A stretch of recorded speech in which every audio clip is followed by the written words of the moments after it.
everyone, trust you have been doing well. It's my pleasure to have you come around today. Today we're going to be discussing another interesting topic on relationship. But before we continue, let's have a brief word of prayer, please. In Jesus' name, thank you for bringing us all together again. Teach us on this subject of relationship, and beyond teaching us, Lord, help us to build relationships that bring praise to your holy name and raise generations to your glory. In Jesus' name we are prayed. Amen. It is completely normal to feel bad when you are in a relationship that's it's going on well. You both have known yourself for a while now, and you're planning for that to get married to this person, and all of a sudden, close to maybe the marriage itself, then you notice this person and just decided to call the relationship a quit. You will feel down emotionally because that's heartbreaking, and you will be really desiring to fix this relationship, to know that it gets back to the way it has always been. However, you could be doing yourself a wrong because the relationship going apart could actually be for the best. But today, this is what we're going to be discussing in more detail, so do make sure to hide.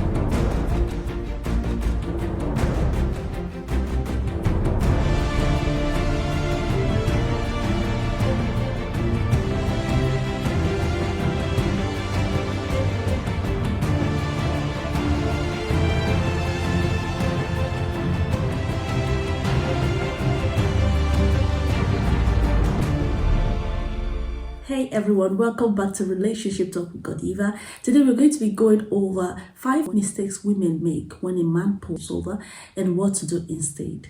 Do make sure to watch until the end so you could get the most out of this video. Also subscribe to this channel so we can help you with relationship tips regularly.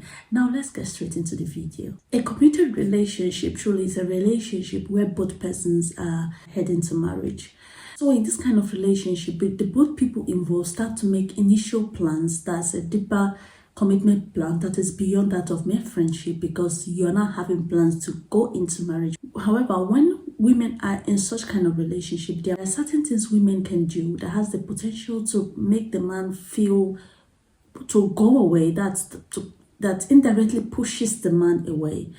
Today we're going to be looking at those things and what to do instead. The first one is desperation. Desperation. It is important as a woman you're happy and confident with who you are at the moment and where you are at the moment. Let me say, for instance, you're not yet married. Yes, you look forward to getting married, but you're comfortable. This is a period of singlehood for you, and God has that time in his calendar best for you, because God knows the right time for you to go into the relationship, especially if you're depending on him and you're working with him, and it's not like you're intentionally pushing men away, or you're doing some things that are not really godly. So God really knows the time that is best for you. So it is important you enjoy your singlehood. It's not like you're not going to enjoy your time when you're in marriage, but of course, like its name implies, it's married. Now it's a singlehood. You can never have that time back.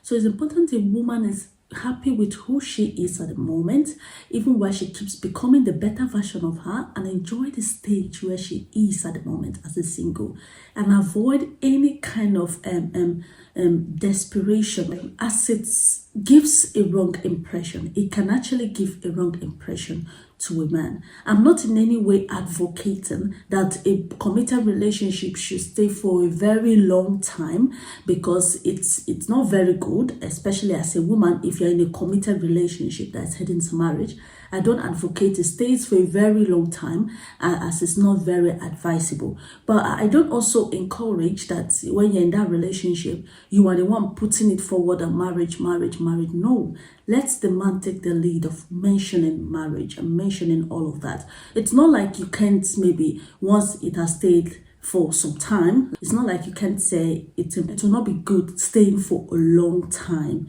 if you're really interested in this commitment that's marriage. As you know, I'm a woman, I'm a lady. It's not bad if you suggest those kind of things, but what I mean desperation here is a man just committed to you like a week before, and today every day it's like a song. Let's do the marriage, let's do the marriage, let's do the marriage, let's do the marriage. You're bringing in different kind of wedding, you're doing every kind of thing. Marry me, marry me, marry me. ooh, it reduces, it makes the man kind of lose sight of your value, because it's more like, why are you rushing? Like, what is it you're rushing? I hope he's making the right choice getting married to you. I hope you understand what I'm saying. Let the man have the drive. Let him have that drive not to lose you. That should be the mindset. Let him have the mindset, the drive not to lose you. So in such kind of situation, he is the one taking the lead. He is the one not wanting to let you go. And because that is in him already, he also knows you are a lady. Don't ever put yourself in a position where you deny him the place of seeking for you, knowing that yes, he is the one really desiring to go into this committed relationship with you, and he'll be happy to spend the rest of his life with you, and pushing towards that and coming after you. Don't ever deny him that place. Deny him that place with subtly be pushing him away, as he becomes scared if he's really making the right decision. As what exactly are you running away from? The next one is get busy. Get busy. It's okay to call. You can also send text messages, and maybe you call to check up on how this person is going. But when you keep calling and keep calling and keep calling, repeated calls, the person will check his call to see 5 missed calls, 10 missed calls, and whatever number of missed calls. This is not good. Even me as a lady, it's not good. I don't think it's good. It doesn't look good. If maybe you're calling this person, and for instance, someone told you he's going to work and he'll be back so time, and you're calling and calling him, even at work, calling him, such that he now feels he needs a space from you. You're not together, you're just call, but even the call is suffocating, so that he feels he needs a space from you.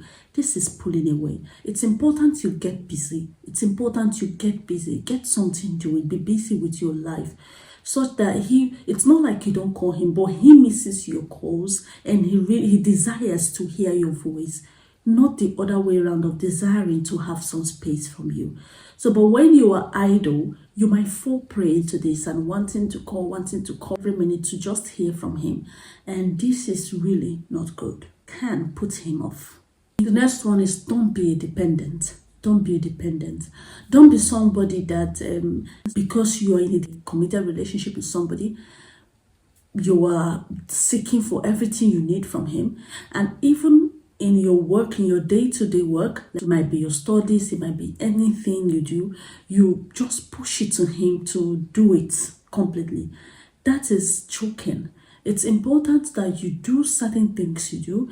It's not bad, because yes, he is your fiancé. It's not bad to go discuss your plans with him, what you're doing at the moment with him, seek his thought and get his suggestion and get his support in a way he can put. But you are the main one taking the lead, because this is your work. So if you're somebody that you're so dependent that, for instance, in school, you have an assignment, instead of, if you think he went through that, he studied that same kind of thing and he could help, instead of taking the assignment immediately and pushing it to him, I have this assignment today. This is your life. This is something, you are the one in school, not him. So you can work on that assignment, work with your own colleagues still in school. And maybe if you're still stuck at a place that you still need clarification, you can call him that there is an aspect I really need clarification. I don't know if you can still remember it, or if you can throw a little bit light on this.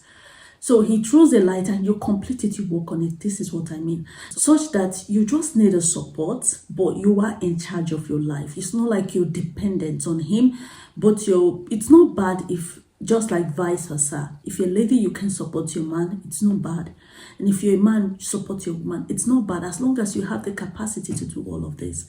So it's not good as a woman, you demand every down thing, even the ones you can provide for you if you're working, or if you have the capacity to, or the one your parents are providing if you're not yet working, you still demand those same thing from the man. That's everything, my dear. This is overwhelming. Check it yourself. If you are to be the man, how will you feel in such relationship? It's choking. The next one here is always speak the truth, even when it's not convenient. Sometimes you might find it difficult to discuss some deep past. I mean, some rough past you've had. maybe due to the fear of losing him. But it's okay you lose the relationship, but at least you spoke the truth and you told the person the truth about, you're sincere about yourself to the other person, than being insincere and continuing the relationship, because this on the long run is not going to help. If you're really in a relationship as committed relationship, such relationship deserves the truth. Such relationship deserves the truth, because it's even beyond friendship. In mere friendship, you can still discuss some things, deep things with your friend. How much more someone you're in a committed relationship with? Such relationship deserves to know the truth. So you avoid that fear you're having and say the truth. Because if this man, one way or the other, finds out this information outside, he will never trust you. And you can actually lose him with that. If maybe you wouldn't have even lost him if you have come straight and told him.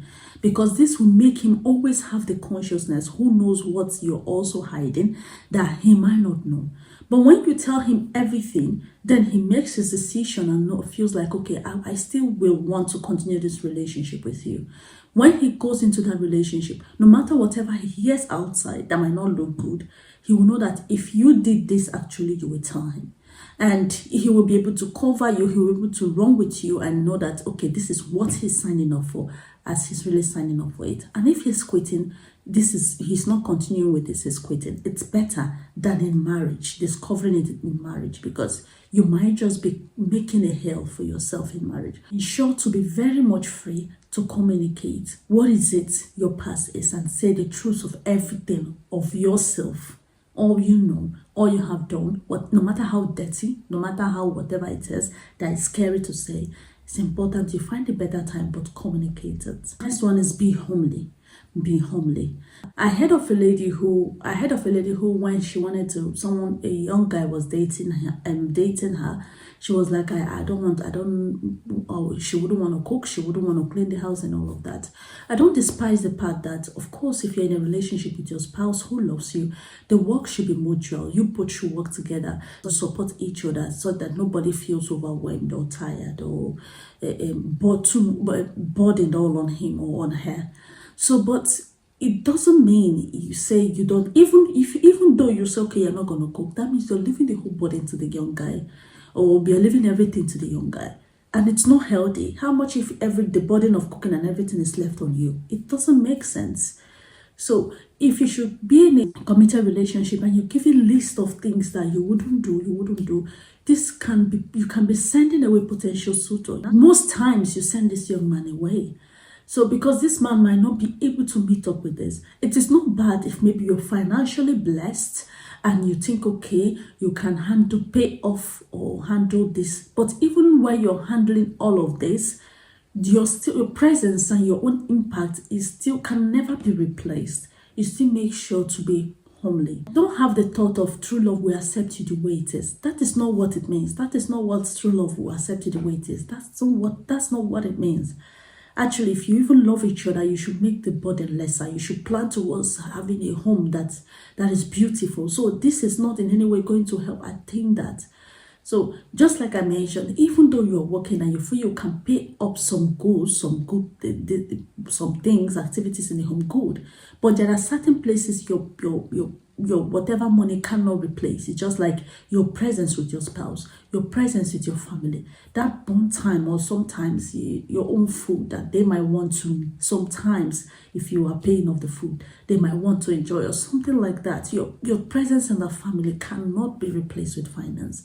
So try to avoid giving list of things that will prevent you from being homely in a home.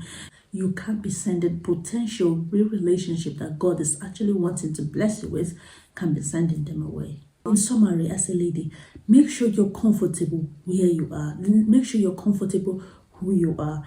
So it's important to seek support, but let that support be sought in moderation. Let it be sought in moderation. And avoid any form of desperation. Desperation is going to pull the man away. It's going to send a wrong signal of how you're not comfortable in yourself or comfortable where you are at the moment, and it can pull the man away. I'm not in any way suggesting that you should play hard so that he's coming after you. You're pushing him away. You're doing as though you're not interested when you know you're interested. That's pretense. I'm not an advocate of that. Also remember, put God in everything you do. consult him. Let him be your guide. Let him be your director. And when you're praying to God, trust him and be open to him leading you. It's not like you pray to God and you close your mind.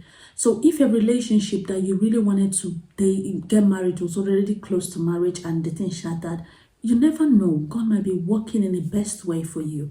So there is no need pushing harder when you're trusting God. God, take your lead. Don't allow me to, maybe because you are so much in love with this person and God knows that the way it is with you now, you don't want to give up on this relationship. So he makes the other person lose interest. And it's a very beautiful thing for you, something you should be happy with. If you are someone that you're just praying, but you don't want God to take the lead, you could fall prey into wrong relationships. So make sure God is the one guiding you and be open and know that dating or courting phase is a time to check if it's going to work out or if it's a time to walk away. So let walking away not be the poisonous one. No, it's okay. As long as everything is done in God's own way and God's own will. Okay, so I trust you found this video interesting. Remember, I'm a therapist. You can always reach out for me for your relationship concerns by filling in the form. The link is dropped in the description box below, and I promise to get in touch within 48 hours. Or you can book an appointment with us by visiting our website at godivascounselinghome.com. I really hope you find the love and peace you so desire in your current or future relationship or home. Subscribe and turn on the notification bell so you don't miss out on more videos of relationship talk. Check out this video on perfect or great relationship, and I will see you in the next video. Take care.